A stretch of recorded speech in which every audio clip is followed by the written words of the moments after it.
Hey everyone, welcome to a quick little video on something that's very timely and an important life skill. Being that it is May 3rd, that means you've only got 2 days to get ready for Cinco de Mayo, and that means, in my kitchen, jalapeno-infused tequila. So it is the easiest thing that will really elevate your cocktails. I like to keep a small amount of it around basically from May 5th through the summer because I love a good spicy drink. So let's go through the really quick steps how to make it at home. All you need is a good quality tequila. Now, by good quality, I do not mean an expensive sipping tequila, so that would be wasting it. But this is one from Costco. That will work just great. I've got 2 jalapenos. Jalapenos are hot, not too hot, and you'll notice these guys are small to medium. Once they get older, they tend to kind of lose some of their zest, some of their sassiness, and they're going to, if they're older, they're going to be a bit wrinkled. So go for ones that are real shiny and taut like this. And I'm going to put on some gloves for obvious reason. We all have gloves right now. You don't have to do it, but especially if you're contact wearer, it's just a good practice to avoid getting the oils that are going to come out of these peppers into your eyes or any other sensitive membranes or skin. So what I'm going to do is I'm going to take these jalapenos, cut off the top, and then I'm going to cut them in half.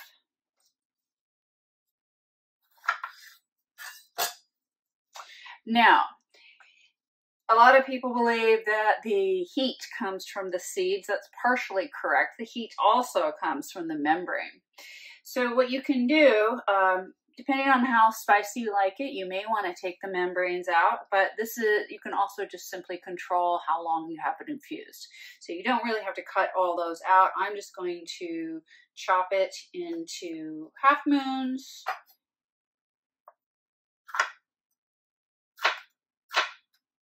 You could do rings.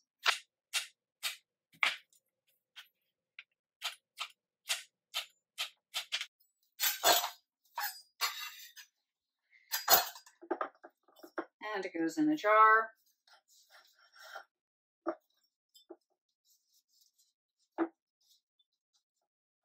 Mason jars work great because of the wide mouth.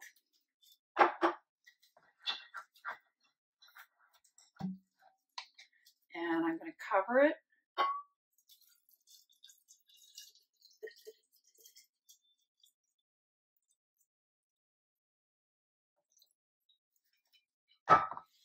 Okay, so this is probably good enough for me. So whenever we're doing infusions, we have a few tools that we consider, some variables we can control. One is time and one is temperature.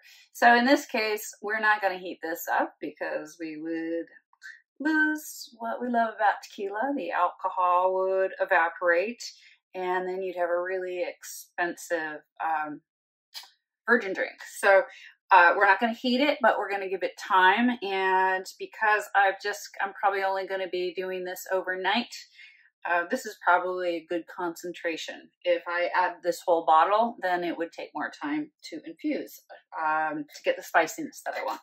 So that's it. I'm actually going to just cover this, put it away for 24 hours, taste it again, and then I will strain it into probably some type of decanter, and I'll be good to go.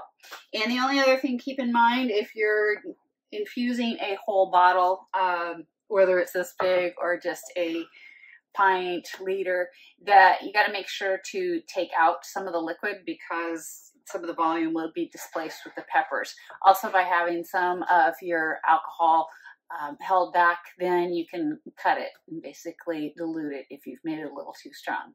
So there you go. Happy planning for Cinco de Mayo.